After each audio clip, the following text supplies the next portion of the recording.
Ang unang bumati kay Luz sa Hacienda San Isidro ay hindi ang malawak na taniman o ang antigong mansyon.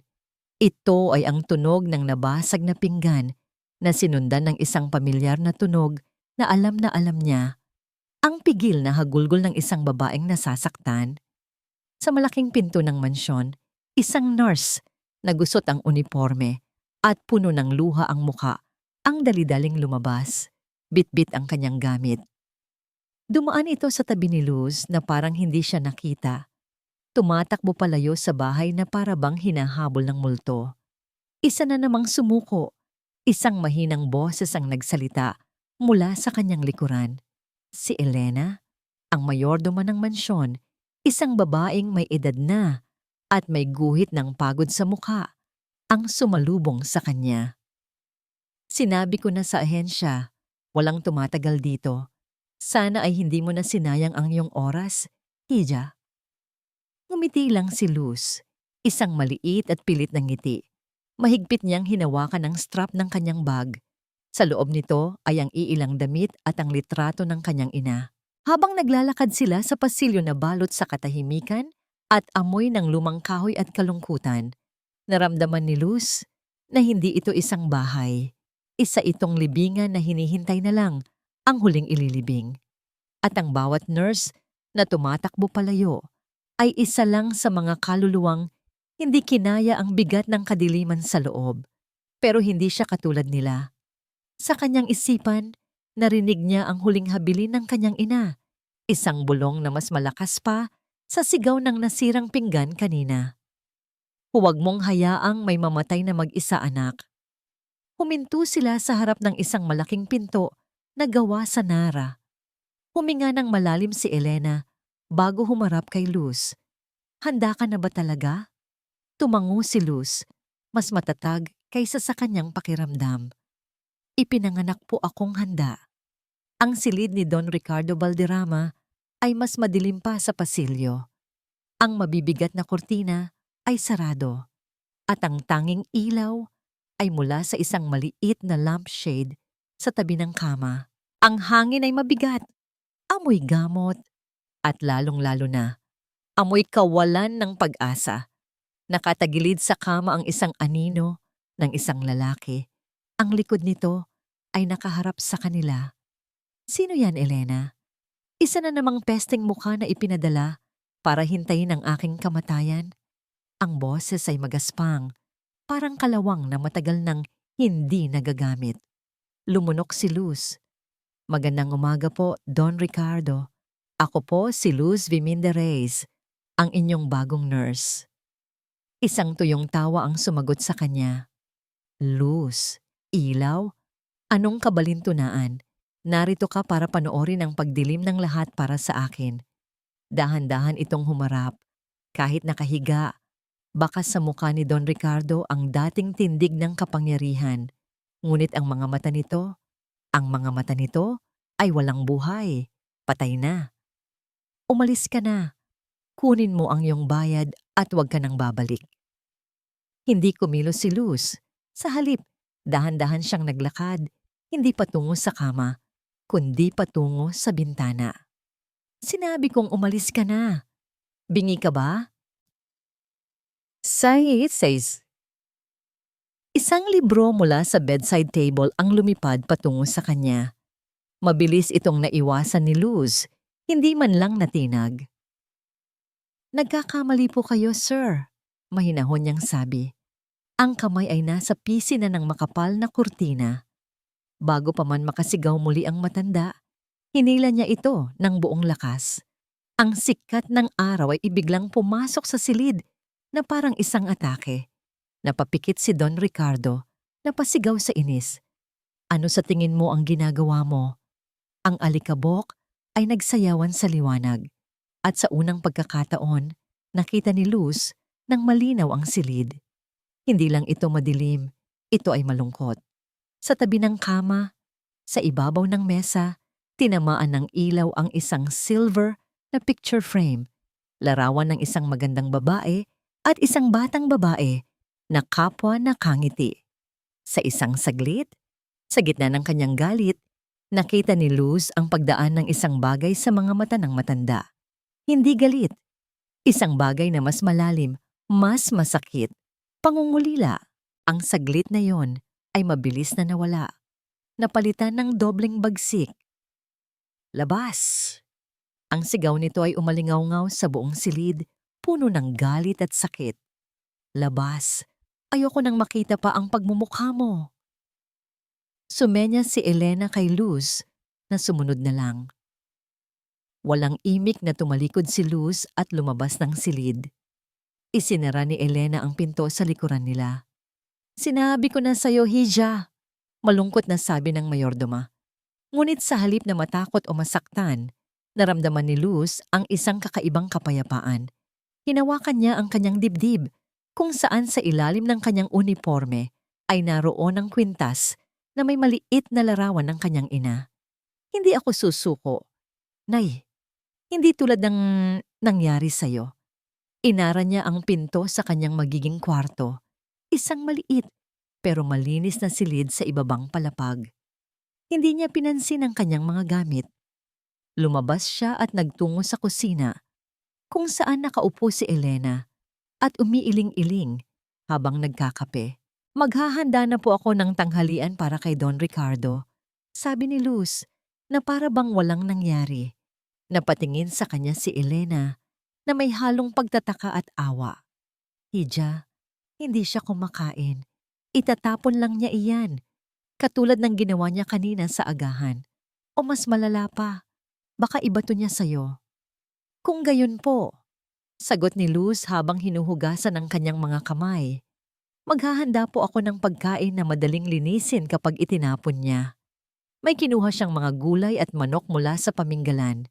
Nagsimula siyang maghiwa ng may kasanayan. Ang bawat hiwa ay tiyak. Ang bawat kilos ay may layunin. Ang pagluluto ay isa sa mga paraan niya para iproseso ang kanyang nararamdaman.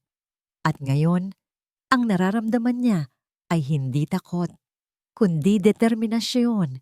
Habang nagpapakulo siya ng sopas, ang simpleng amoy ng luya at sibuyas ay pumuno sa kusina.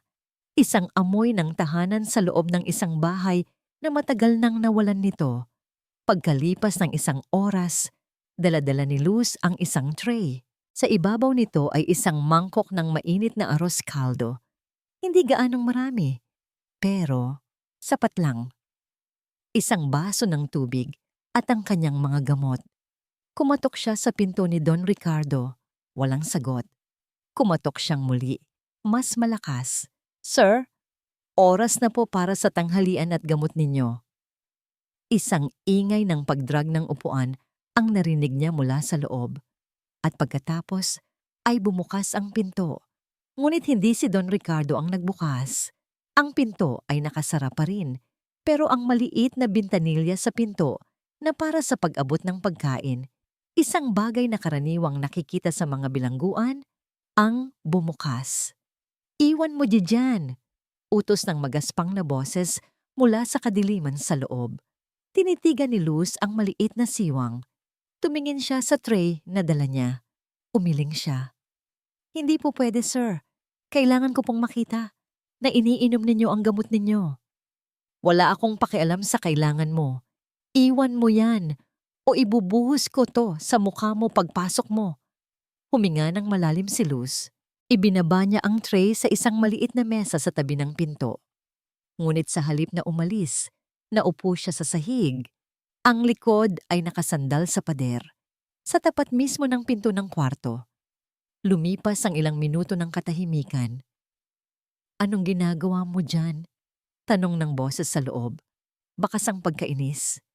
Naghihintay po, sagot ni Luz. Maghintay ka hanggang sa mabulok ka dyan. Hindi ako kakain. Sige po, hindi rin po ako aalis dito hanggang hindi kayo kumakain. Narinig niya ang isang malakas na mura mula sa loob. May diferensya ka ba sa utak? Sino ka ba sa tingin mo? Ako po si Luz, ang inyong nurse, at trabaho ko pong alagaan kayo, kahit na ayaw ninyo sa akin o sa sarili ninyo. Isang mahabang katahimikan ang sumunod. Akala ni Luz ay tapos na. Ngunit pagkaraan ng halos kalahating oras, narinig niya ang mahinang pagbukas ng pinto. Hindi ito bumukas ng malaki, sapat lang para makita niya ang isang payat na kamay na kinuha ang tray. Hindi ngumiti si Luz, hindi pa ito tagumpay. Isa lang itong maliit na hakbang sa isang napakahabang daan. Nang lumabas ang tray sa bintanilya, walang laman ang mangkok. Ngunit ang mga gamot ay naroon pa rin, hindi nagalaw. Kinuha niya ang tray at tumayo. Bago siya tuluyang umalis, isang boses ang muling nagsalita mula sa likod ng saradong pinto. Mas mahina ngayon, ngunit puno ng yelo. Huwag kang maging kampante, Hija. Huminto siya sa paglakad. Ang araw na ito, pagbibigyan kita, pero pakinggan mo ako. Nakinig si Luz. Ang kanyang puso ay biglang kumabog. Bigyan mo ako ng isang araw, Hija. Isang araw lang at susuko ka rin tulad ng iba. Walang tagumpay sa panlasa ng araros caldo.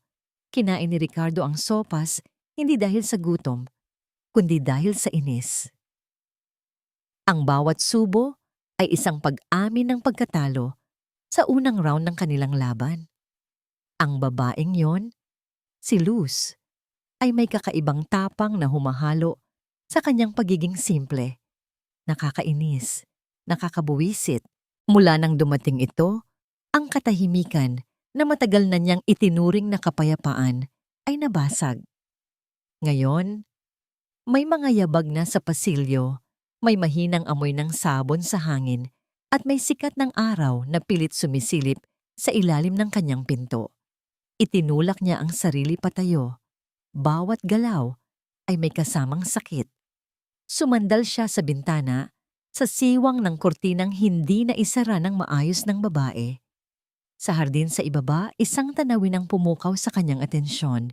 Si Luz. Nakikipag-usap ito kay Mang Julian, ang matandang hardinero ng pamilya Valderrama. At si Mang Julian, nakangiti. Isang tunay na ngiti, hindi pilit.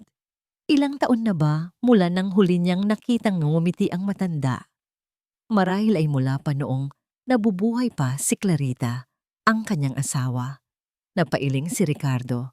Ang babaeng ito ay parang isang lason na dahan-dahang kumakalat. Nagdadala ito ng buhay sa isang lugar na matagal na niyang isinumpa sa kamatayan. Biglang may kumatok sa pinto. Hindi ito ang mahinahong katok ni Luz. Ito ay malakas at walang pasensya. Tito Ricardo, nandito na kami. Bumuntong hininga si Ricardo.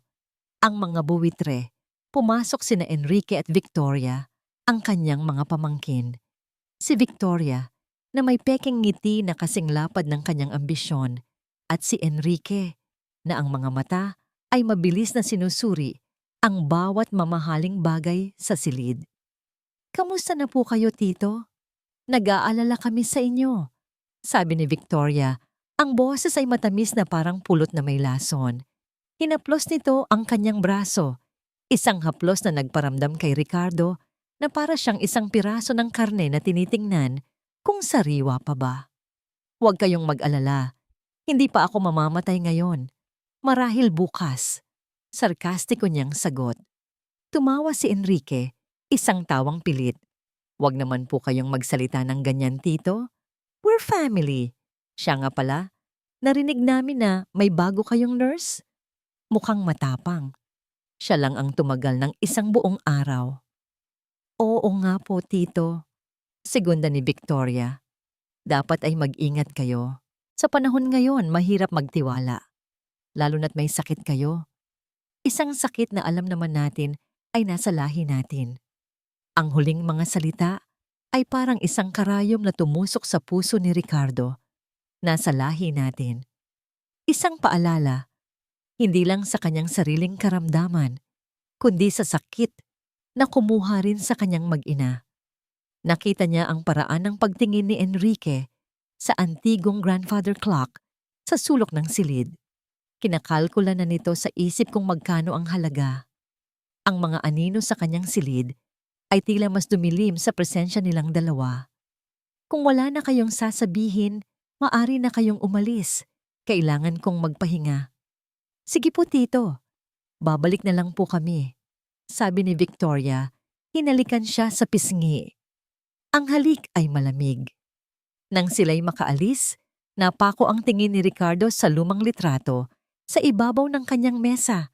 Ang litratong tinamaan ng sikat ng araw kaninang umaga. Ang nakangiting mukha ni Clarita at ng kanilang anak na si Isabela. Bigla, ang silid ay napuno ng mga anino ng nakaraan. Narinig niya ang boses ng kanyang asawa, malinaw na parang kahapon lang. Ricardo, sandali lang. Huwag ka munang umalis. Masama ang pakiramdam ni Isabela. At narinig din niya ang sarili niyang sagot. Malamig at walang pakialam. Hindi pwede, Clarita. Mahalaga ang meeting na ito. Tawagan mo na lang si Dr. Gomez. Babalik ako kaagad. Pero hindi siya bumalik kaagad. Inuna niya ang kumpanya. Inuna niya ang pera. Nang tumawag si Dr. Gomez, nasa kalagitnaan siya ng pagsasara ng isang malaking kontrata. Hindi niya sinagot. Ang sumunod na tawag ay mula na sa ambulansya. Isang malakas na ubo ang nagpabalik sa kanya sa kasalukuyan. Pinipilas ang kanyang dibdib. Napapahawak siya sa mesa, ang mga mata ay nakapikit sa sakit. Sakit na hindi lang pisikal. Kasabay ng paghupa ng kanyang ubo, pumasok si Luz dala ang hapunan. Hindi na kumakatok. Ang mukha nito ay kalmado, ngunit ang mga mata nito ay mapagmatsyag. Oras na po ng hapunan, sabi nito. Inilapag ang tray sa mesa. Isang mangkok ng mainit na tinola. Amoy pa lang ay nagpapaalala na sa kanya ng mga panahong masaya pa ang mansyon. Hindi ako gutom, mariin niyang sabi. Handa nang itapon ng tray kung lalapit pa ito. Hindi ito lumapit. Tumayo lang ito sa may pinto. Naiintindihan ko po. Tumingin ito sa kanya ng diretso sa mata. Walang bahid ng takot. Pero kung gusto mong mamatay, kailangan mo munang magpalakas. Natigilan si Ricardo. Ang mga salitang iyon, walang sino man ang naglakas loob na sabihin iyon sa kanya. Tumalikod si Luz at umalis. Iniwan siyang nakatayo roon. Mag-isa, kasama ang amoy ng tinola at ang mga salita nitong umuukil-kil sa kanyang isipan. Sa sobrang inis, naupo siya at sinimulang kainin ang hapunan. Bawat subo ay parang isang sumpa sa babaeng iyon. Nasa kalagitnaan siya ng pagkain nang may marinig siyang isang tunog mula sa labas, sa direksyon ng mga kwadra ng mga manggagawa. Isang mahina, ngunit paulit-ulit na pag-ubo. Ubo ng isang bata. Bigla, ang lasa ng tinola ay naging abo sa kanyang bibig. Dahan-dahan siyang lumapit sa bintana at sumilip. Sa papalubog na araw, nakita niya ang isang figura na nagmamadaling tumatakbo palayo sa mansyon patungo sa direksyon ng ubo. Dala nito ang isang maliit na itim na bag. Si Luz. Sumuway ito sa pinakamahalaga niyang utos. Bawal tumulong o makialam sa mga manggagawa. Ang kanilang buhay ay kanila. Ang sa kanya ay sa kanya. Iyon ang batas sa San Isidro.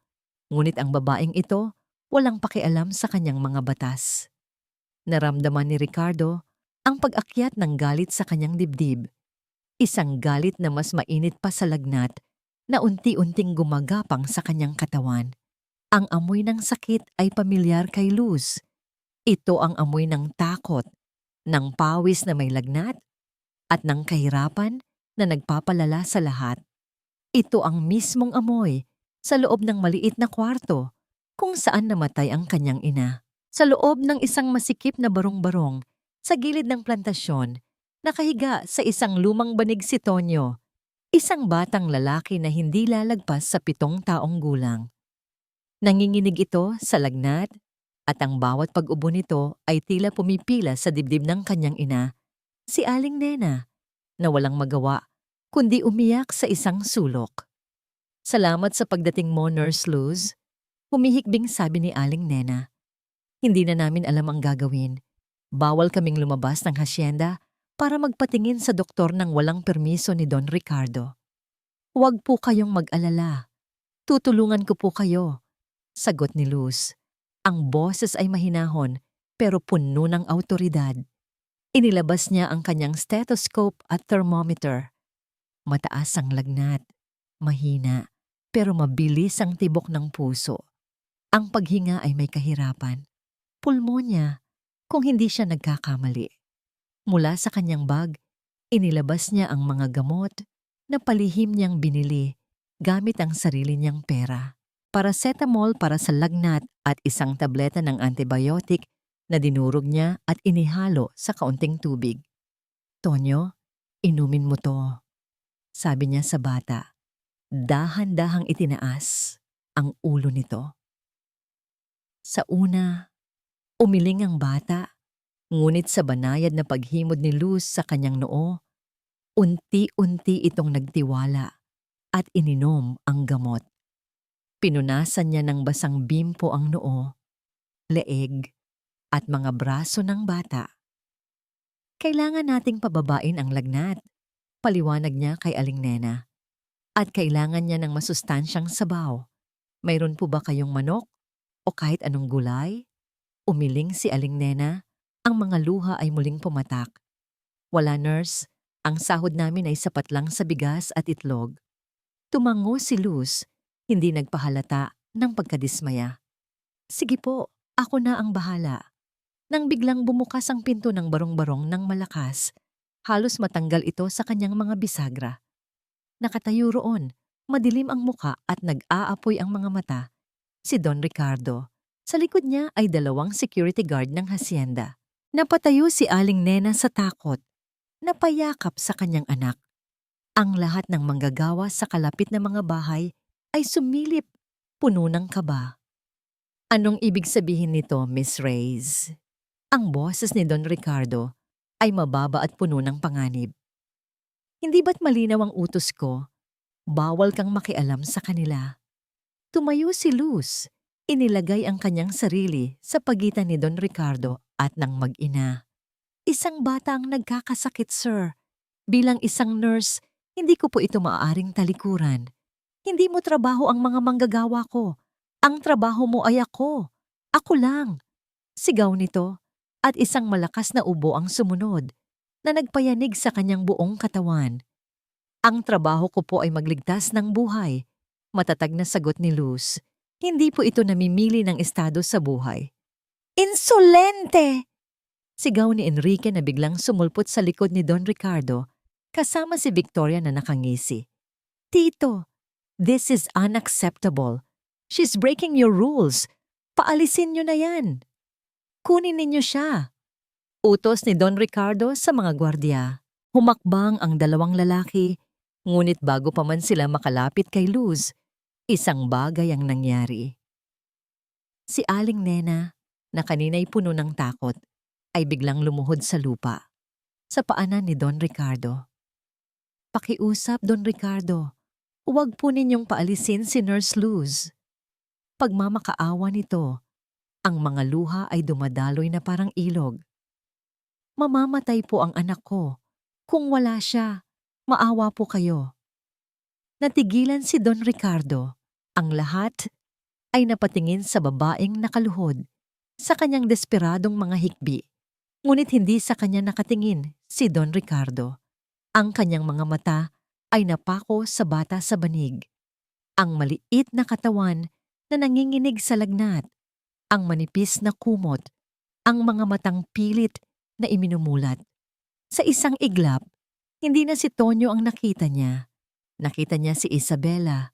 Nakita niya ang kanyang sariling anak na babae sa huling araw nito, nakahiga sa isang malambot na kama, napapalibutan ng pinakamagagaling na doktor, ngunit may parehong tingin ng paghihirap sa mga mata. Ang galit sa kanyang mukha ay biglang naglaho, napalitan ng isang bagay na hindi pa nakikita ni Luz dati. Isang malalim, nakakayanig na sakit. Napatitig siya sa bata at sa isang saglit, ang buong plantasyon ay nawala. Ang tanging naroon ay siya at ang multo ng isang batang babae na hindi niya naligtas. Hindi siya nagsalita. Walang salitang lumabas sa kanyang bibig. Dahan-dahan, Tumalikod siya at nagsimulang maglakad pabalik sa mansyon. Iniwan ang lahat na tulala. "Tito, saan kayo pupunta?" Sigaw ni Enrique, puno ng pagkalito. Hindi niyo ba siya ipapaalis? Pero hindi lumingon si Don Ricardo. Naiwan si Luz, ang mga gwardya, at ang mag-inang takot na takot. Si Enrique at Victoria ay naiwang nakanganga, hindi makapaniwala sa nangyari. Habang papalayo, nakasalubong ni Enrique si Luz. Hinawakan niya ito ng mahigpit sa braso. "Huwag mong isipin na espesyal ka," bumulong ito. Ang boses ay puno ng pagbabanta. "Isa ka lang langaw na madaling tirisin. Mag-enjoy ka habang nandito ka pa." Binitiwan niya ito ng marahas at sumunod sa kanyang kapatid. Hindi pinansin ni Luz ang sakit sa kanyang braso. Ang kanyang atensyon ay nasa barong-barong pa rin. Kinagabihan, habang pinapalitan niya ang bimpo sa noo ni Tonyo, na medyo bumaba na ang lagnat, isang anino ang tumigil sa labas ng pinto. Si Elena, ang mayordoma. Dala-dala nito ang isang malaking basket. Sa loob, merong isang buong manok, mga gulay, bigas, prutas, at isang kahon. "Ano po ito?" tanong ni Luz. "Pinabibigay ng mansyon," sagot ni Elena, umiiwas ng tingin. Para daw sa sopas. Binuksan ni Luz ang kahon. Sa loob, naroon ang mas maraming gamot, antibiotic, bitamina para sa mga bata, at gamot sa ubo. Ang mga ito ay hindi mga gamot na basta-basta mabibili. Ito ay mga gamot mula sa personal na supply ni Don Ricardo. Napatingin si Luz sa direksyon ng malaking bahay. Hindi niya ito nakikita, ngunit naramdaman niya. Isang maliit na lamat. Isang napakaliit na lamat. Ang unang lumitaw sa makapal na pader na itinayo ni Don Ricardo Valderrama sa paligid ng kanyang puso. At alam ni Luz, ito pa lang ang simula. Lumipas ang mga araw sa Hacienda San Isidro na may bagong kakaibang ritmo. Hindi na isinasara ni Ricardo ang bintanilya sa kanyang pinto. Hinahayaan na niyang bukas ito ng bahagya, sapat para marinig ang mga yabag ni Luz sa pasilyo, ang mahinang tunog ng kanyang paghahanda ng gamot. Hindi na rin siya sumisigaw. Napalitan ito ng isang masungit na katahimikan, isang katahimikang pinagmamasdan ang bawat kilos ng babae. Pinapanood niya kung paano nito inaayos ang kanyang mga libro. Pinupunasan ng alikabok sa litrato ng kanyang mag-ina ng may pag-iingat, at kung paano ito nagdadala ng isang maliit na bulaklak mula sa hardin tuwing umaga para ilagay sa kanyang mesa. Isang hapon, habang nakatingin siya sa labas ng bintana, nakita niyang naglalaro ang mga anak ng manggagawa sa di kalayuan. Si Tonyo, ang batang nilagnat, ay kasama na roon, masigla at malakas. "Nangarap po ako dati na magtayo ng isang maliit na klinika," biglang sabi ni Luz mula sa kanyang likuran. Nag-aayos ito ng kanyang gamutan. Isang maliit na lugar lang para sa mga taong tulad nila, para walang sino man ang kailangang mamili sa pagitan ng gamot at pagkain. Hindi lumingon si Ricardo. Isang hangal na pangarap, lalamunin ka lang ng mundo. "Siguro po," mahinang sagot ni Luz. "Pero iyon po ang habilin ng nanay ko." Ang sabi niya, mas mabuting maging kandila na nauupo sa pagbibigay liwanag kaysa maging bato na nananatili sa dilim. Hindi kumibo si Ricardo, ngunit ang mga salitang iyon ay tumagos sa kanyang dibdib, mas mabisa pa sa kahit anong gamot na kanyang iniinom. Nang gabing iyon, habang sinusubukan niyang uminom ng tubig, naramdaman niya ang panginginig ng kanyang mga kamay, isang sintomas ng kanyang lumalalang sakit. Bago pa man niya matapon ng tubig, isang mainit at maliit na kamay ang humawak sa kanyang kamay para suportahan ng ito. Ang kamay ni Luz. Natigilan si Ricardo. Ang balat nito ay magaspang sa ilang bahagi, tanda ng pagtatrabaho. Ngunit ang paghawak nito ay banayad. Isang kuryente ang tila dumaloy mula sa kanilang mga kamay. Isang init na matagal na niyang hindi naramdaman. Bigla niyang naalala ang pakiramdam ng paghawak sa kamay ni Clarita. Mabilis nilang binawi ang kanilang mga kamay, kapwa nahihiya. Sa isang saglit, sa ilalim ng ilaw ng lampara, hindi sila pasyente at nurse. Isa silang lalaki at isang babae na dadala sa isang katahimikang puno ng kahulugan. Paumanhin po, bulong ni Luz, at mabilis na nag-abalang muli sa kanyang mga gamit. Isang maliit na ngiti ang sumilay sa labi ni Ricardo. Ang una sa loob ng maraming taon. Isang ngiti na mabilis ding naglaho nang biglang bumukas ang pinto. Tito, binisita po ulit namin kayo. Si Victoria nakatayo sa may pinto. Ang mukha ay nakangiti, ngunit ang mga mata ay matalim na parang kutsilyo. Nakita niya ang lahat. Ang bahagyang pamumula sa pisngi ni Luz, ang kakaibang katahimikan sa pagitan nilang dalawa, at ang multo ng isang nangiti sa labi ng kanyang tiyuhin. Sa isang iglap, naintindihan ni Victoria. Ang nurse na ito ay hindi lang isang katulong, isa itong panganib, isang malaking banta sa lahat ng kanilang pinagplanuhan. Mukhang maganda po ang epekto sa inyo ng bagong nurse, Tito, sabi ni Victoria. Ang boses ay matamis, ngunit may nakatagong lamig. Naglakad ito palapit. Tinitingnan si Luz mula ulo hanggang paana, para bang sinusuri nito ang isang peste.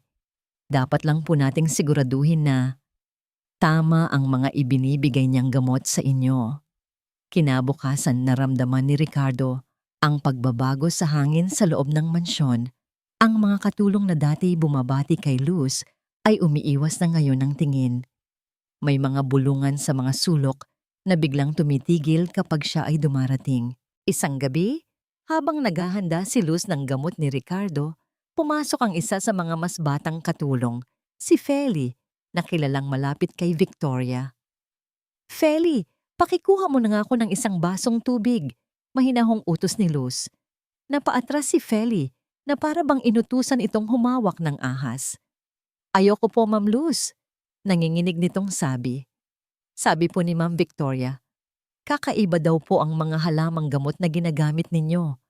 Baka raw po may gayuma. Natigilan si Luz, halatang nasaktan. Feli, hindi totoo yan. Ngunit ang takot sa mga mata ng katulong ay hindi na mabubura. Tumingin ito sa tray ng gamot na hawak ni Luz at bumulong ng may takot at pangungutya. Mga salitang sapat lang para marinig nilang tatlo sa silid. Hindi namin kailangan ng gamot mula sa isang mangkukulam. Ang salitang yon ay parang isang sampal na umalingaw-ngaw sa tahimik na silid. Isang lason na sinimulang ikalat ni Victoria. At alam ni Ricardo, habang nakikita niya ang sakit sa mga mata ni Luz, na ang binhinang puot ay itinanim na. At anumang oras, ito ay didiligan ng dugo. Mabilis kumalat ang lason. Ang salitang mangkukulam ay parang apoy sa tuyong damuhan. Nagsimula ito bilang bulong sa loob ng mansyon, gumapang palabas sa mga kwadra ng mga manggagawa, at sa loob lang ng ilang araw, narating nito ang puso ng bayan ng San Isidro. Hindi na ito pinapansin ni Luz, o yun ang pilit niyang ipinapakita. Ngunit nakikita niya ang pagbabago sa mga mata ng mga tao. Ang dating paghanga ay napalitan ng takot. Ang paggalang ay naging pag-iwas. Isang umaga, naubusan siya ng dahon ng lagundi. Isang halamang gamot na mabisa para sa ubo ni Don Ricardo. Wala siyang pagpipilian, kundi ang pumunta sa palengke ng bayan. Isang lugar na dati niyang kinagigiliwan dahil sa sigla at kulay nito. Ngunit ngayon, ang palengke ay naging isang hukuman. Pagbaba pa lang niya ng tricycle, naramdaman na niya ang mga matang nakatitig sa kanya. Ang masiglang kwentuhan ng mga tindera ay biglang humina. Ang mga ngiti ay naglaho. Habang naglalakad siya sa pasilyo, ang mga tao ay umiiwas, na para bang may dala siyang nakakahawang sakit. Huminto siya sa pwesto ni Aling Tasing, ang kanyang suking tindera ng mga halamang gamot. Aling Tasing, pabili po ng lagundi, sabi ni Luz. Ngumiti siya ng buong puso para itago ang kaba. Si Aling Tasing, na dating masayang bumabati sa kanya, ay hindi man lang tumingin sa kanyang mga mata. Wala, naubos na. Matabang nitong sagot. Kahit nakitang-kita ni Luz ang isang malaking bungkos ng sariwang lagundi sa likod nito. Pero Aling Tasing, sinabi ng wala, umalis ka na dito. Baka mamaya ay malas ang dalhin mo sa paninda ko. Ang mga salita ay tumama kay Luz na parang mga bato. Napayuko siya, naramdaman ang pag-init ng kanyang mga mata. Tumalikod siya para umalis, ngunit ang daan niya ay hinarangan. Aba, narito pala ang sikat na nurse ng Valderrama. Ang boses ni Victoria ay tumataginting sa buong palengke, puno ng pang-uuyam. Kasama nito si Enrique at ilang mga alipores. Ano ang ginagawa ng isang mangkukulam dito sa palengke? Ang salita ay sinabi ng malakas, para marinig ng lahat. Huminto ang lahat sa kanilang ginagawa. Ang buong palengke ay naging isang entablado, at si Luz ang nasa gitna, walang kalaban-laban. Hindi ako mangkukulam, Mama Victoria. Mariin ngunit nanginginig na sabi ni Luz. Talaga ba? Tumawa si Victoria. Naglakad ito palapit at biglang aksidenteng nabunggo ang bayong na dala ni Luz. Kumalat sa sahig ang laman nito. Ilang pirasong luya, bawang, at isang maliit na supot ng mga tuyong dahon. Mabilis na pinulot ni Victoria ang supot ng tuyong dahon. Itinaas ito para makita ng lahat. Ano ito? Hindi ba't ito ang mga dahon na ginagamit sa mga itim na ritual? Ito ang ginagamit mo para kontrolin ang utak ng aking Tito Ricardo. Ang mga tao ay nagsimulang magbulungan. Ang takot ay nagiging galit. Ang mga dahon ay ordinaryong dahon ng oregano. Pero sa mata ng mga taong napununan ng lason, ang mga ito ay naging ebidensya ng kasamaan. Hindi po totoo yan, sigaw ni Luz. Ang mga luha ay nagsimula. Nang pumatak.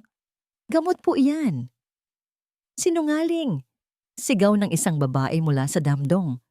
Paalisin yan dito, sigaw ng isa pa. Isang lalaki ang dumampot ng isang bulok na kamatis. Itinaas nito ang kanyang kamay, handa ng ibato ito kay Luz. Napapikit si Luz, hinihintay ang sakit at kahihiyan. Ngunit walang tumama sa kanya. Isang sigaw na puno ng kapangyarihan at galit ang pumunit sa hangin. Isang sigaw na mas malakas pa sa ingay ng buong palengke. Subukan ninyong saktan siya at mananagot kayo sa akin. Dahan-dahang iminulat ni Luz ang kanyang mga mata. Ang damdong ay nahawi na parang dagat. Sa gitna, nakatayo si Don Ricardo Valderrama. Nangihina siya, nakasandal sa kanyang tapat na mayordoma, si Elena. Ang kanyang buhok ay magulo. Ang kanyang damit ay hindi plansado. Kitang-kita ang kanyang sakit at kapayatan. Ngunit ang kanyang mga mata ay nag-aapoy sa isang paraan na hindi pa nakikita ng sinuman sa San Isidro sa loob ng maraming taon. Ang buong palengke ay natigilan. Si Don Ricardo, na hindi lumalabas ng kanyang mansyon sa loob ng halos isang dekada, ay naroon. Nakatayo sa gitna ng dumi at ingay para sa isang hamak na nurse. Si Victoria at Enrique ay parang binuhusan ng malamig na tubig. Dahan-dahang naglakad si Ricardo palapit kay Luz.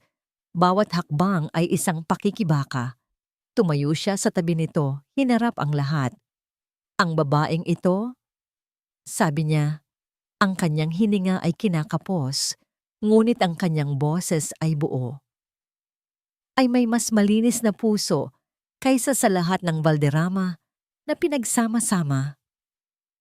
Tumingin siya ng diretso sa kanyang mga pamangkin.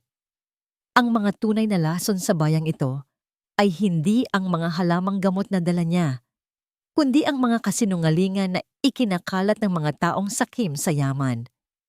Humarap siyang muli sa mga tao. Mula ngayon, ang sino mang manakit sa kanya ay mananakit sa akin. Ang kanyang mga salita ay parang isang hatol.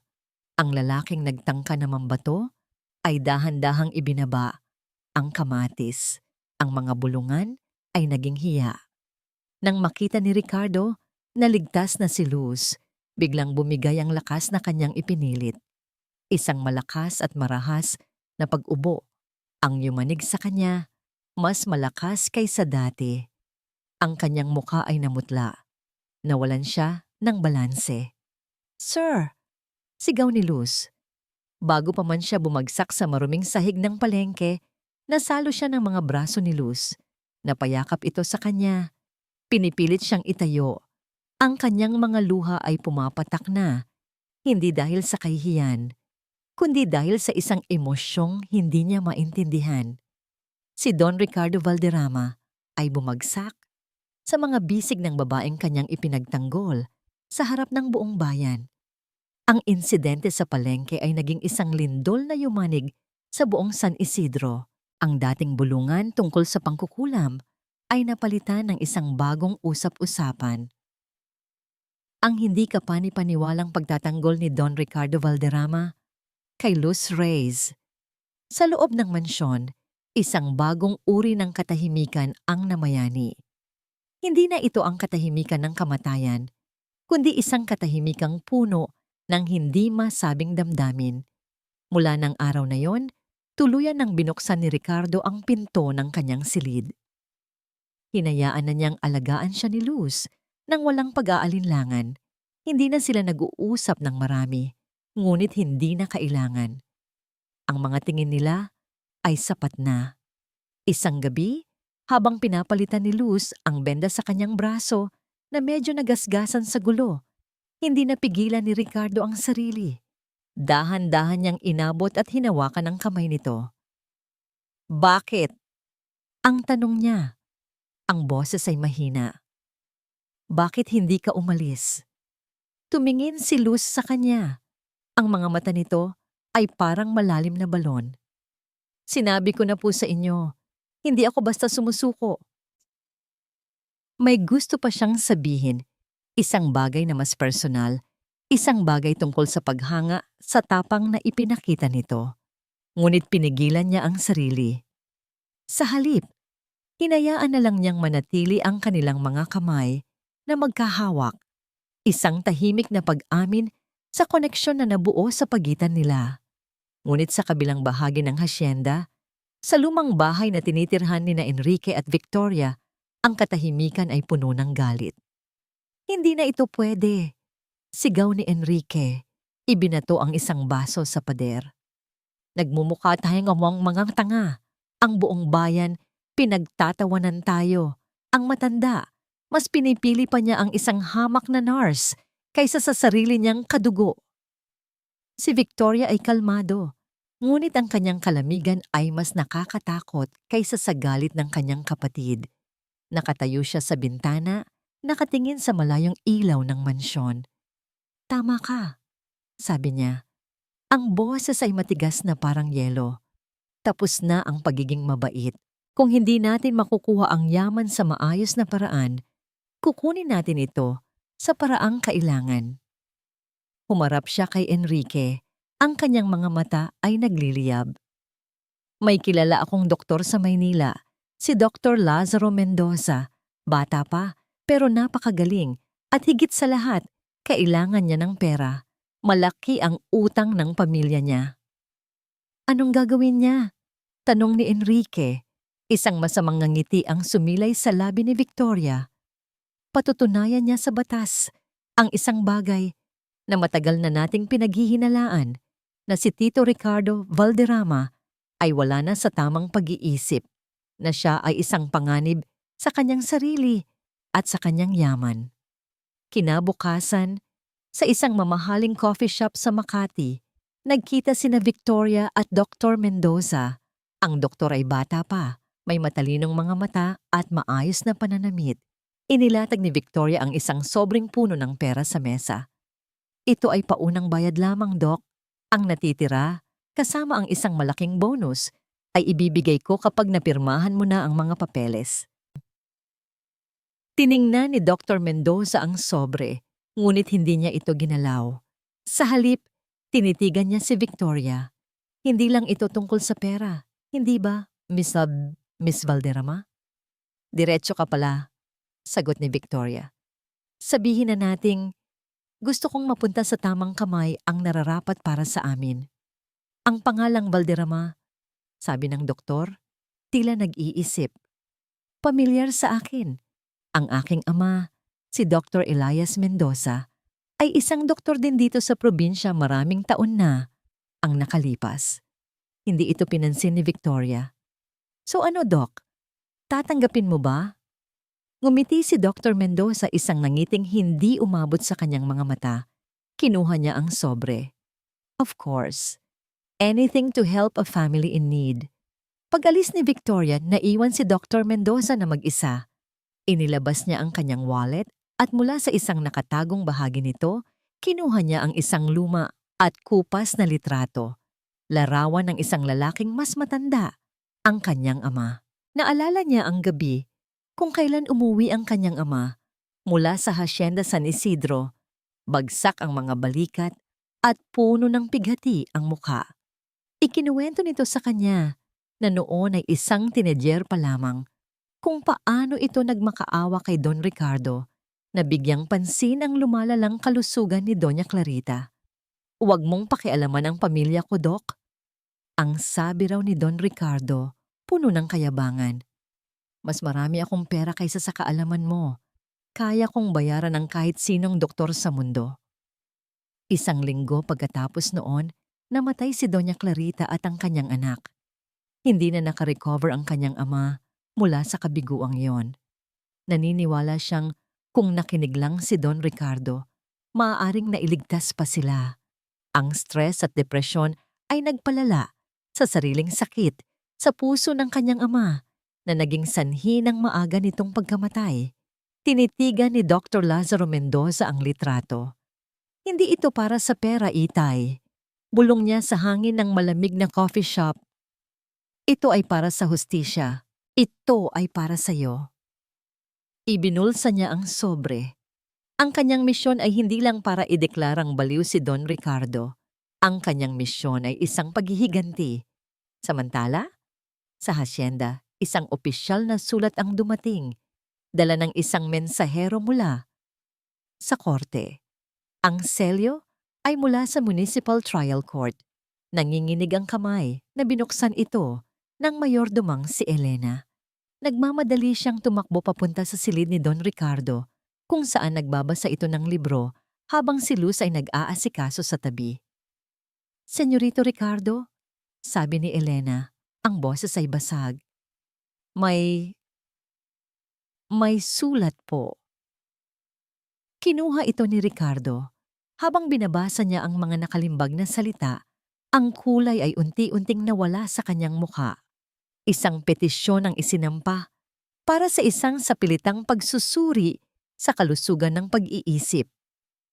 Batay sa testimonya ni Dr. Lazaro Mendoza, upang matukoy kung may kakayahan pa siyang pamahalaan ang kanyang sarili at ang kanyang mga ari-arian. Ang papel ay nahulog mula sa kanyang mga kamay. Ang sumpa ng kanyang nakaraan, ang multo ng kanyang kayabangan, ay bumalik. At sa pagkakataong ito, hindi lang nito kukunin ang kanyang yaman. Kukunin nito ang lahat. Pati na ang babaeng nagsisimula nang maging ilaw sa kanyang madilim na mundo. Ang sulat mula sa korte ay hindi lang isang piraso ng papel. Ito ay isang hatol ng kamatayan na ipinadala ng maaga. Sa mga sumunod na araw, ang mansyon ng mga Valderrama ay nabalot sa isang mabigat at nakakabinging katahimikan. Si Don Ricardo ay muling nagkulong sa kanyang sarili. Ngunit sa pagkakataong ito, hindi galit ang kanyang pader, kundi isang malalim at malamig na kawalan ng pag-asa. Hindi na siya sumisigaw, hindi na siya nagrereklamo. Para siyang isang kandila na tinanggap na lang ang dahan-dahang pagkaubos ng kanyang mitsa. Patuloy si Luz sa kanyang mga gawain. Sa umaga, inihahanda niya ang kanyang pagkain. Sa tanghali, ang kanyang mga gamot. Sa gabi, inaayos niya ang kanyang higaan. Bawat kilos niya ay isang pagtanggi na sumuko sa kadilimang bumabalot sa kanila. Siya ang naging tanging tibok ng buhay sa loob ng bahay na naghahanda ng mamatay. Isang gabi, hindi siya mapakali. Lampas na ng hating gabi, ngunit gising pa rin siya. Iniisip ang mga mangyayari. Tumayo siya para uminom ng tubig at sa kanyang pagdaan sa silid ni Don Ricardo, nakita niya ang siwang ng ilaw sa ilalim ng pinto. Dahan-dahan niya itong binuksan. Naroon si Don Ricardo, hindi nakahiga, kundi nakaupo sa silyang malapit sa bintana. Nakatanaw sa madilim na hardin na nililiwanagan ng buwan. Mukha siyang mas matanda, mas marupok kaysa dati. Hindi niya kailangang lumingon para malaman na si Luz iyon. Hindi ka rin makatulog? Tanong niya. Ang boses ay pagod. Nag-aalala po ako sa inyo. Mahinang sagot ni Luz. Lumapit siya at tumayo sa tabi nito. Isang mahabang katahimikan ang namagitan sa kanila. Tanging ang tunog lang ng mga kuliglig sa labas ang maririnig. Alam mo ba kung anong araw ngayon, Luz? Biglang tanong ni Ricardo. Ang tingin ay nasa malayo pa rin. Umiling si Luz. Anibersaryo, sabi niya. At sa isang salitang iyon, naramdaman ni Luz ang bigat ng isang dekada ng pagdadalamhati. Ang araw na pinili ko ang pera at kinuha sa akin ng Diyos ang lahat. Sa unang pagkakataon, ikinuwento niya ang lahat. Hindi nagtago ng kahit isang detalye. Ikinuwento niya ang tawag ni Clarita, ang pag-aalala sa boses nito, at kung paano niya iyon binaliwala. Ikinuwento niya ang tungkol sa kontratang nagkakahalaga ng milyon-milyon, at kung gaano siya naging bulag sa pag-aakalang ang yaman na iyon ang magbibigay sa kanila ng magandang buhay. Nang bumalik ako sa bahay, puno ito ng mga doktor, puno ito ng katahimikan. Huli na ang lahat. Ang boses niya ay basag. Mula noon, bawat gabi, naririnig ko ang boses niya sa aking isipan. Nagmamakaawa na manatili ako. At bawat gabi, sa aking panaginip, paulit-ulit kong tinatalikuran ang aking mag-ina. Napayuko si Don Ricardo. Ang kanyang mga balikat ay nanginginig sa pigil na paghikbi. Hindi alam ni Luz ang sasabihin. Sa halip, ginawa niya ang tanging alam niya. Hinawakan niya ang kamay nito, isang kamay na malamig na parang yelo. Naramdaman niya ang marahang pagpisil nito pabalik. Pareho tayong may mga multo, Don Ricardo, bulong ni Luz, at ngayon, siya naman ang nagkwento. Ikinuwento niya ang tungkol sa kanyang ina, sa lagnat na hindi mapababa, sa kawalan nila ng pera para sa ospital. Ikinuwento niya ang kanyang pagiging inutil habang pinapanood niya ang unti-unting pagkawala ng ilaw sa mga mata ng pinakamamahal niyang ina. Ang huling sinabi niya sa akin ay, "Huwag mong hayaang may mamatay na mag-isa." Sabi ni Luz, isang butil ng luha ang pumatak mula sa kanyang mata at tumama sa kanilang magkahawak na kamay. Isinumpa ko sa sarili ko na hindi na yon mangyayari ulit. Pero sa huli, pareho lang tayo. May mga taong hindi natin nagawang iligtas. Itinaas ni Don Ricardo ang kanyang tingin. Sa liwanag ng buwan na tumatagos sa bintana, nakita niya ang kinang ng luha sa pisngi ni Luz. Ang babaeng palaging matatag, ang babaeng hindi natitinag, ay umiiyak para sa kanilang dalawa. Dahan-dahan, gamit ang kanyang nanginginig na kamay, inabot niya ang mukha nito. Marahan niyang pinunasan ng luha gamit ang kanyang hinlalaki.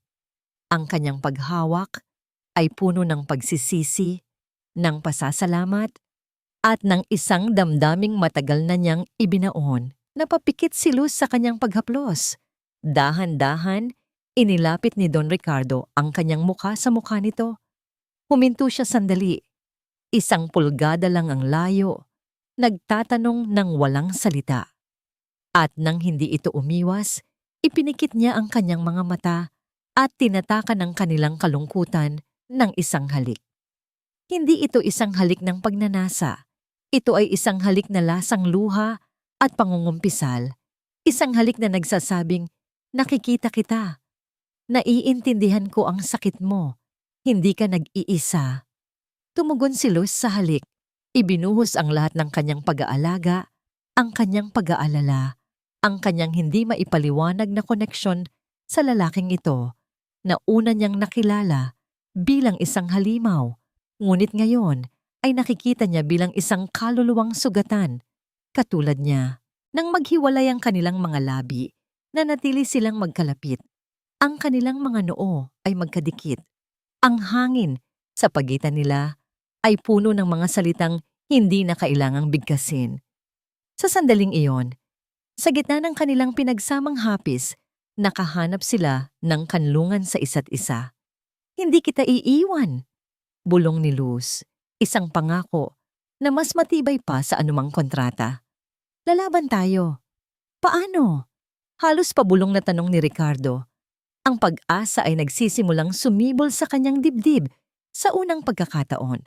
Bago pa man makasagot si Luz, isang maliwanag na ilaw ang biglang tumama sa bintana. Sinundan ng isa pa at isa pa. Ang mga ilaw ay mula sa mga sasakyan na mabilis na paparating sa mansyon. Kasabay nito, narinig nila ang malalakas at nagmamadaling katok sa malaking pinto sa ibaba. Napatingin sila sa isa't isa. Ang init ng kanilang sandali ay biglang pinatay ng malamig na katotohanan. Ang mga anino ay hindi na naghihintay sa dilim. Ang bagyo ay dumating na. Ang malalakas na katok sa pinto ay parang martilyong ipinupukpok sa dibdib ni Ricardo. Bawat pukpok ay isang hakbang palapit sa kanyang katapusan. Senyorito! Senyorito Ricardo! Narinig nila ang nag-aalalang boses ni Elena mula sa labas ng silid, kasabay ng mas malakas pang kalabog mula sa ibaba. May mga pulis po at may dala silang mga taga-ospital. Bago pa man makakilos si Ricardo, bumukas ng malakas ang pinto ng kanyang silid. Pumasok ang dalawang security guard ng hasyenda, ang mga muka ay balisa. Sir, may court order po silang dala. Hindi po namin sila mapigilan. Sa likod nila, narinig nila ang yabag ng maraming tao na umaakyat sa hagdanan. Ang mga yabag ay mabibigat. Walang pakundangan. Ang tunog ng mga mananakop. Tumayo si Luz. Inilagay ang sarili sa pagitan ni Ricardo at ng pintuan. Hindi sila pwedeng basta-basta pumasok dito. Ngunit huli na ang lahat. Ang unang pumasok sa silid ay si Dr. Lazaro Mendoza. Ang kanyang puting coat ay tila mas nakakasilaw sa dilim ng mansyon. Ang kanyang mukha ay isang perpektong maskara ng profesionalismo. Ngunit ang kanyang mga mata ay may malamig na kislap ng tagumpay. Sa likod niya ay mga pulis at dalawang lalaking nakauniforme ng ospital, mga orderly na may matititipunong katawan. At sa pinakahulihan, nakatayo sa may pintuan na parang mga hari at reyna na nanonood ng pagbagsak ng isang kaharian, sina Enrique at Victoria. Ang nangiti sa labi ni Victoria ay matamis at nakamamatay. Don Ricardo Valderrama, sabi ni Dr. Mendoza, ang boses ay formal at walang emosyon. Ipinakita niya ang isang dokumento. Mayroon po kaming kautusan mula sa korte para isagawa ang inyong madaliang paglilipat sa isang pasilidad kung saan masusuri namin ng maayos ang inyong kalagayan. Ito ay kidnapping, sigaw ni Luz. Ang boses ay nanginginig sa galit. Wala kayong karapatan. Ginagawa lang namin ang aming trabaho, Miss Reyes. Malamig na sagot ng doktor. Hindi man lang siya tiningnan. Ito ay para sa kapakanan ng pasyente. Samantala, sa labas ng mansyon, nagsimulang magtipon ang mga manggagawa. Nagising sila sa ingay at sa mga ilaw ng sasakyan. Nakita nila ang mga pulis. Naramdaman nilang may masamang nangyayari. Si Mang Julian, si Aling Nena, at ang iba pa ay sinubukang bumuo ng isang harang, isang pader na gawa sa kanilang mga katawan para protektahan ang mansyon. Huwag po! Walang ginagawang masama si Senyorito, sigaw ni Aling Nena. Ngunit ang kanilang katapatan ay walang laban sa batas na hawak ng mga pulis. Itinulak sila ng marahan, ngunit may puwersa. Isinantabi na parang mga basahan. Ang kanilang mga tinig ng pagtutol ay nalunod sa tunog ng makina ng ambulansya na nakaantabay. Sa loob ng silid, ang mundo ni Ricardo ay gumuho. Nakita niya ang takot sa mga mata ni Luz. Nakita niya ang pagngisi ni Victoria. Narinig niya ang mga sigaw ng kanyang mga tauhan sa labas. Mga taong sinusubukang ipagtanggol siya, ngunit walang magawa. Siya, si Don Ricardo Valderrama, ang isa sa pinakamakapangyarihang tao sa probinsya, ay wala na ngayong kapangyarihan kahit sa sarili niyang tahanan. Pakiusap, sabi niya. Ang boses ay halos isang bulungi. Ito ay isang salitang hindi niya halos ginamit sa buong buhay niya. Huwag ninyong gawin ito. Tumingin si Victoria kay Luz ng may pang-aasar. Bumulong ito ng sapat lang para marinig nilang dalawa. Tapos na ang laro, mangkukulam. Kunin niyo na siya. Utos ni Dr. Mendoza sa dalawang orderly. Humakbang ang dalawang lalaki. Sinubukan silang harangin ni Luz, ngunit isang pulis ang humawak sa kanyang braso ng mahigpit. Pinipigilan siya. Wala kayong karapatan. Paulit-ulit na sigaw ni Luz, nagpupumiglas. Nakita ni Ricardo ang lahat ng ito na parang isang masamang panaginip. Ang babaeng nagdala ng liwanag sa kanyang buhay ay pinipigilan habang siya, na dapat ay tagapagtanggol nito, ay walang magawa. Isang orderly ang lumapit sa kanya, may hawak na hiringgilya na may lamang likido. Isang pampakalma. Ito na. Ito na ang katapusan. Tiningnan niya si Luz sa huling pagkakataon. Ang mga mata nila ay nagtagpo sa gitna ng kaguluhan. Sa mga mata niya, ipinadala niya ang lahat ng hindi niya nasabi. Ang kanyang pasasalamat, ang kanyang pagsisisi, ang kanyang namumuong pag-ibig, at ang kanyang pamamaalam. Ipinikit niya ang kanyang mga mata. Tinatanggap ang pagtusok ng karayom. Tinatanggap ang kadiliman. Tinatanggap ang kanyang kabuuang pagkatalo. Lahat ay nawala na. Ang malamig na dulo ng karayom ay malapit nang dumampi sa balat ni Don Ricardo. Ang amoy ng alkohol ay pumuno sa hangin. Sa labas, ang mga sigaw ay nagahalo sa tunog ng sirena. Ito na ang huling sandali ng kanyang kalayaan. Ngunit bago pa man tumusok ang karayom, isang bagay ang nagbago sa loob ni Ricardo. Ang lahat ng sakit, ang lahat ng pagsisisi, ang lahat ng galit, lahat ng iyon ay biglang naglaho at napalitan ng isang damdaming mas malakas, isang damdaming binuhay ni Luz sa kanya, ang kagustuhang lumaban. Tigil! Ang sigaw ay hindi malakas, ngunit puno ito ng isang kapangyarihang matagal nang nawala. Isang kapangyarihang nagpatigil sa lahat ng nasa silid. Maging ang orderly na may hawak ng hiringgilya ay natigilan. Dahan-dahang iminulat ni Don Ricardo ang kanyang mga mata. Wala na roon ang anino ng pagkatalo. Sa halip, mayroong isang apoy na nagliliyab. Inangat niya ang isang kamay, isang senyas para sa orderly na lumayo. Sa pagtataka ng lahat, sumunod ito. Ang buong silid ay napuno ng nakabibinging katahimikan. Ang tanging maririnig ay ang pigil na paghikbi ni Luz. Nahawak pa rin ng pulis. Hindi pinansin ni Don Ricardo sina Victoria, Enrique, o ang doktor. Ang kanyang mga mata ay nakatuon lamang sa babaeng pinipigilan sa isang sulok.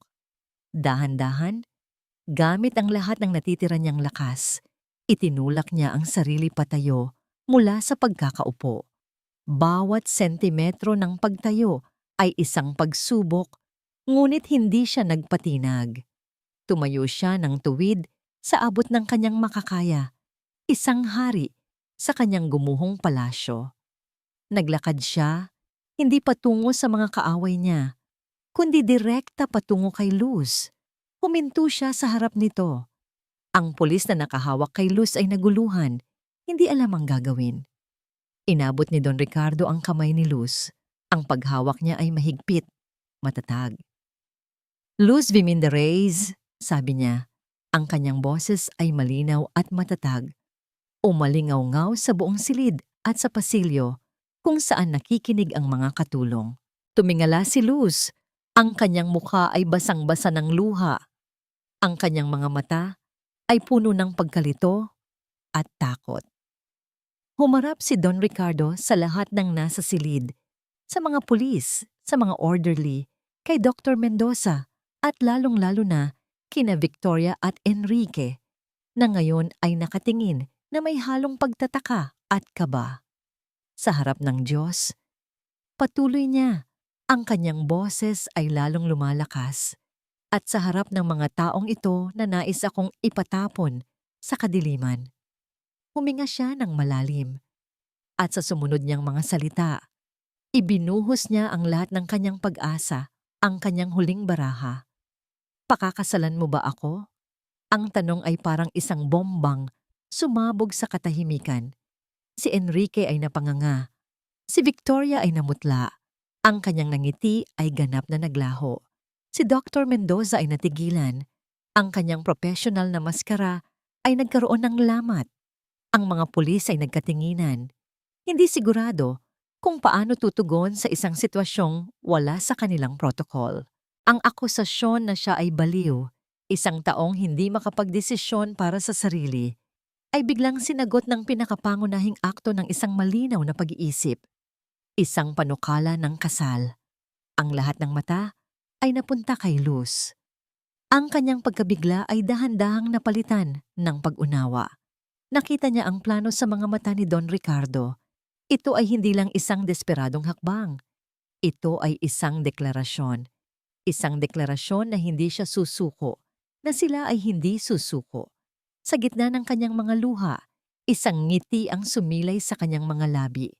Isang ngiti ng paghanga, ng pag-asa, at ng pag-ibig. Tumango siya, ang kanyang boses ay nanginginig, ngunit puno ng determinasyon. Opo, Don Ricardo, sagot niya, sapat na para marinig ng lahat. Pakakasalan kita. Hinarap ni Don Ricardo ang mga opisyal. Ang kanyang mga mata ay nag-aalab. Ang tawag ba ninyo sa pag-ibig ay kabaliwan? Hamon niya sa kanila.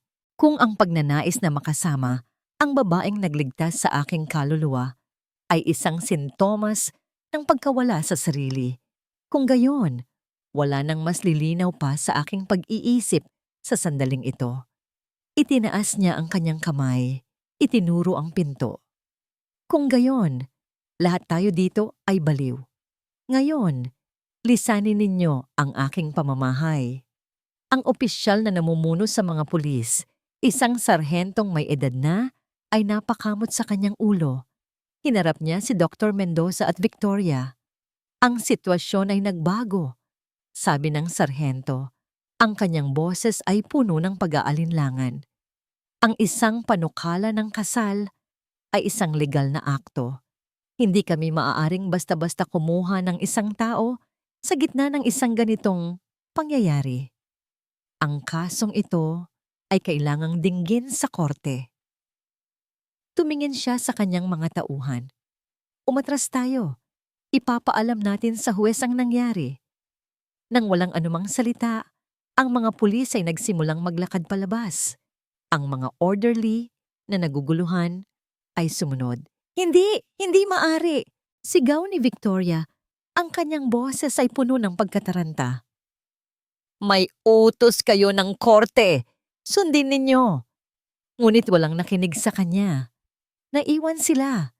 Sina Victoria, Enrique, at Dr. Mendoza na nakatayo sa gitna ng silid. Ang kanilang perpektong plano ay gumuho sa harap nila dahil sa apat na simpleng salita. Natalo sila sa labanang ito. Ngunit alam ni Don Ricardo, habang hawak niya ng mahigpit ang kamay ni Luz, na ang digmaan ay ngayon palang nagsisimula. Ang korte ay maliit at siksikan. Ang hangin ay mabigat sa tensyon, pinaghalong amoy ng lumang papel, pawis, at takot. Sa isang panig, nakaupo sina Don Ricardo at Luz. Si Don Ricardo ay nakasuot ng kanyang pinakamatinong barong Tagalog, ngunit ang kanyang kapayatan ay mas halata sa ilalim ng malupit na ilaw ng korte. Si Luz ay nasa tabi niya. Ang kanyang kamay ay hindi bumibitaw sa kamay nito. Ang kanyang mukha ay isang larawan ng kalmadong determinasyon. Sa kabilang panig, sina Victoria at Enrique, kasama si Dr. Lazaro Mendoza, sila ay kumpiyansa, napapaligiran ng dalawang magagaling na abogado. Ang unang bahagi ng paglilitis ay isang massacre. Ang abogado ni Victoria, isang matalas na lalaking nagngangalang Attorney De Castro, ay ipinipinta si Don Ricardo bilang isang taong delusyonal at mapanganib. Ginamit niya ang kanyang pag-iisa, ang kanyang pagsigaw sa mga dating nurse at ang insidente sa palengke bilang ebidensya ng kanyang pabago-bagong pag-iisip. Si Don Ricardo Valderrama, sa kanyang kasalukuyang estado, sabi ni Attorney De Castro sa huwes, ay madaling maimpluwensyahan at ang babaeng ito, itinuro niya si Luz, ay ginamit ang kanyang kahinaan, isang oportunista na nagpapanggap na isang anghel. Nang tawagin si Dr. Mendoza sa witness stand, ang sitwasyon ay lalong lumala. Gamit ang mga komplikadong terminolohiyang medikal at isang boses na puno ng awtoridad, inilarawan niya si Don Ricardo bilang isang taong dumaranas ng matinding paranoia at erotomania, isang delusyon na iniibig siya ng isang tao. Sa kasong ito, si Luz. Ang kanyang panukala ng kasal ay hindi isang akto ng pag-ibig, Your Honor. Malamig na sabi ni Dr. Mendoza, ito ang sukdulan ng kanyang pagkawala sa katotohanan. Ang bawat salita ay parang isang pako na ibinabaon sa kabaong ni Don Ricardo. Ang kanyang sariling abogado, isang matandang kaibigan ng pamilya na kinuha ni Elena, ay nahihirapang labanan ang tila hindi matitinag na testimonya ng doktor. Ang pag-asa ay unti-unting nawawala. Napayuko si Don Ricardo. Naramdaman ang bigat ng pagkatalo. Tiningnan niya si Luz. Sa kabila ng lahat, nakangiti ito sa kanya. Isang ngiti na nagsasabing, kahit anong mangyari, magkasama tayo.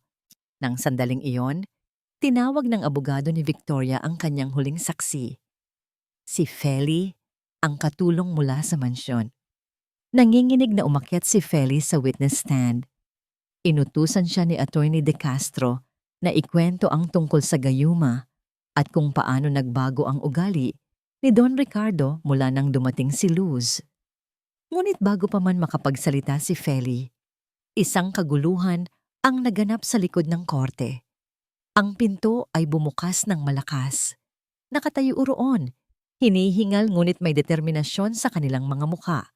Sina Aling Nena, Mang Julian at halos 20 manggagawa mula sa Hacienda San Isidro.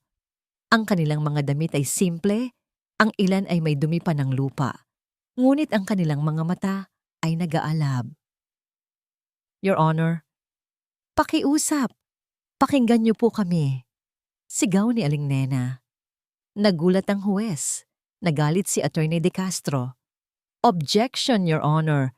This is a circus. Ngunit ang abogado ni Don Ricardo, na nakakita ng isang pagkakataon, ay mabilis na tumayo. Your Honor, a humble request. These are the people who see my client every day. Their testimony is more valuable than any textbook diagnosis. Nag-alinlangan ng huwes, ngunit dahil sa pambihirang sitwasyon, pumayag ito. Sige, isa-isa lang. Ang unang umakyat ay si Aling Nena. Buong tapang niyang ikinuwento kung paano iniligtas ni Luz ang kanyang anak mula sa bingit ng kamatayan.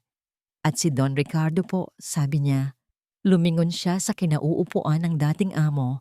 Ang kanyang mga mata ay puno ng pasasalamat. Nang malaman niya ang nangyari, hindi po siya nagalit. Nagpadala po siya ng gamot at pagkain. Ang Don Ricardo na nakikita ko po ngayon ay hindi baliw. Siya po ay ang Don Ricardo na may puso. Isang pusong binuksan muli ni Nurse Luz. Sunod-sunod silang umakyat. Si Mang Julian na ikinuwento kung paano siya kinamusta ni Don Ricardo sa unang pagkakataon sa loob ng 10 taon. Ang iba pa na nagpatotoo kung paano ipinag-utos ni Don Ricardo na itaas ang kanilang sahod at ibigay ang kanilang mga benepisyo na matagal nang ipinagkait. Ang korte, na kanina'y isang lugar ng pag-atake, ay naging isang lugar ng mga kwento ng kabutihan. Ang bawat testimonya ay isang sinag ng liwanag na tumatagos sa madilim na kasinungalingan na binuo ni na Victoria.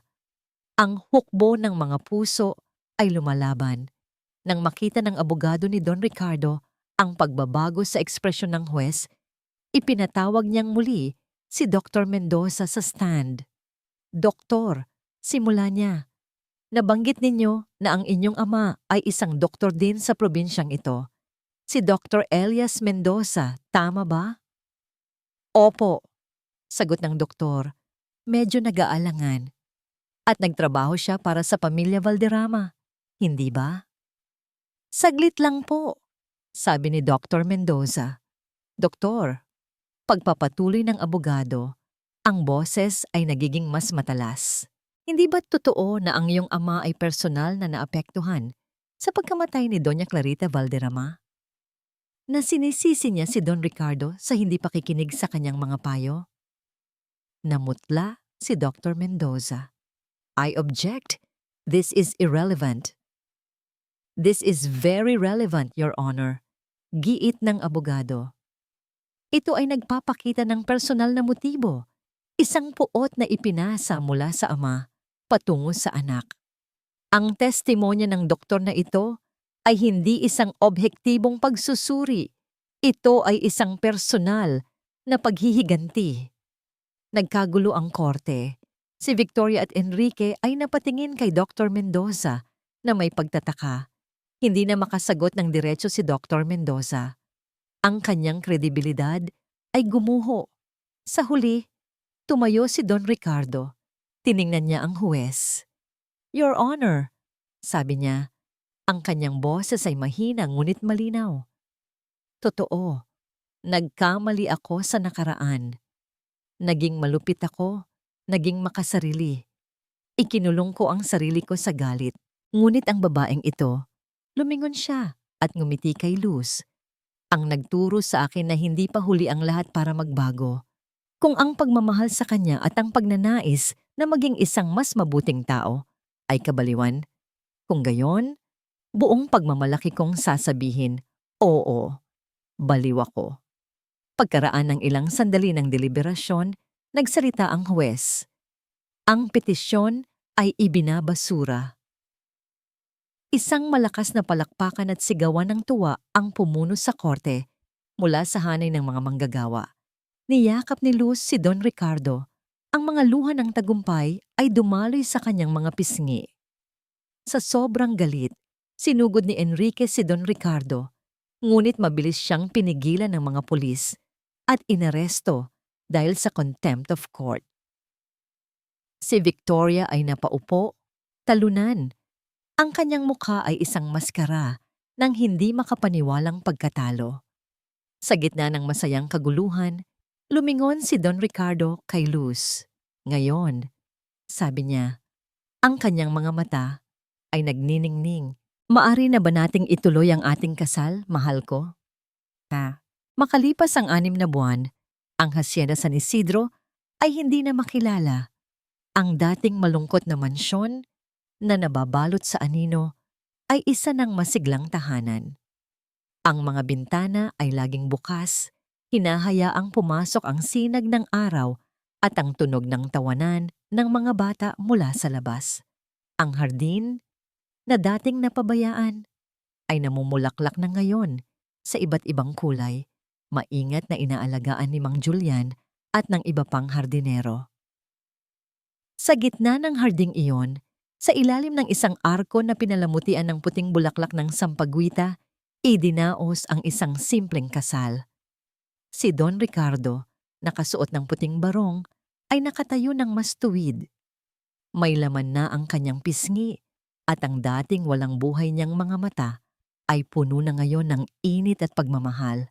Sa kanyang tabi, si Luz, sa isang simpleng puting bestida, ay tila isang anghel na bumaba sa lupa. Ang kanilang mga bisita ay hindi ang mga mayayaman at makapangyarihang tao sa probinsya. Ang kanilang mga bisita ay ang hukbo ng mga puso, ang mga manggagawa at ang kanilang mga pamilya na nakaupo sa mga silyang inihanay sa damuhan. Sila ang pamilya na sabay nilang binuo.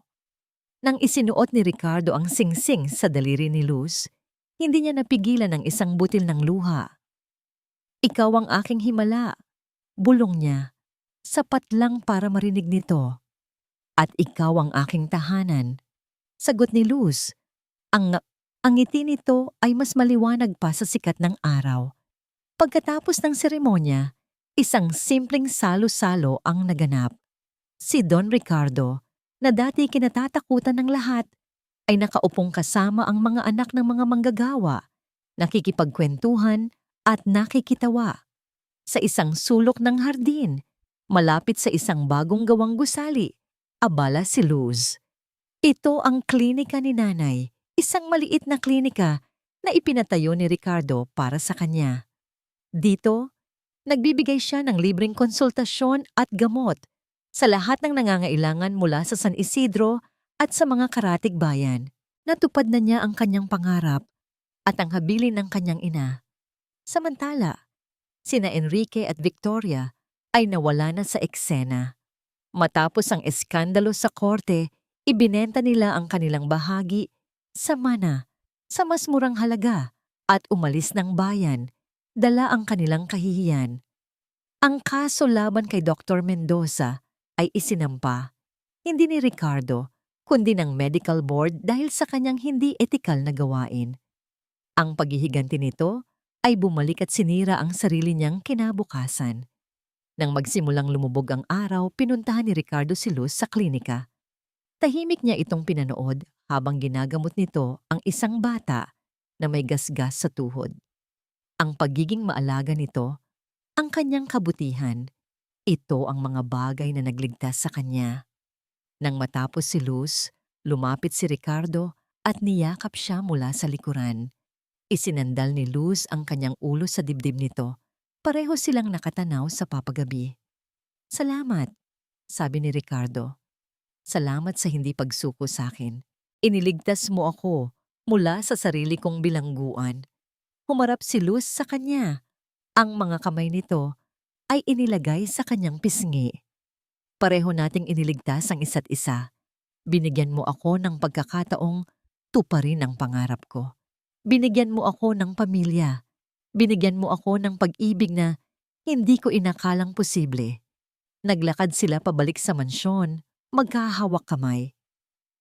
Ang dating bahay ng kalungkutan ay isa na ngayong simbolo ng pag-asa. Ang dating plantasyon na nabuhay sa hirap ay isa na ngayong komunidad na nabubuhay sa pagtutulungan. Ginamit ni Ricardo ang kanyang yaman hindi na para palaguin pa ito, kundi para magtayo ng paaralan, magbigay ng disenteng pabahay at siguruhing walang tonyo na manganganib ang buhay dahil sa kahirapan. Ang kanyang tunay na legacy ay hindi na ang pangalang Valderrama, kundi ang hardin ng paghilom na itinayo nila ni Luz. Naupo sila sa beranda. Pinapanood ang mga ilaw na isa-isang bumubukas sa mga bahay ng mga manggagawa sa ibaba. "Sinimulan natin ito sa isang digmaan," mahinang sabi ni Ricardo. Hinagka ng kamay ng kanyang asawa. Ngumiti si Luz. Isinandal ang kanyang ulo sa balikat nito.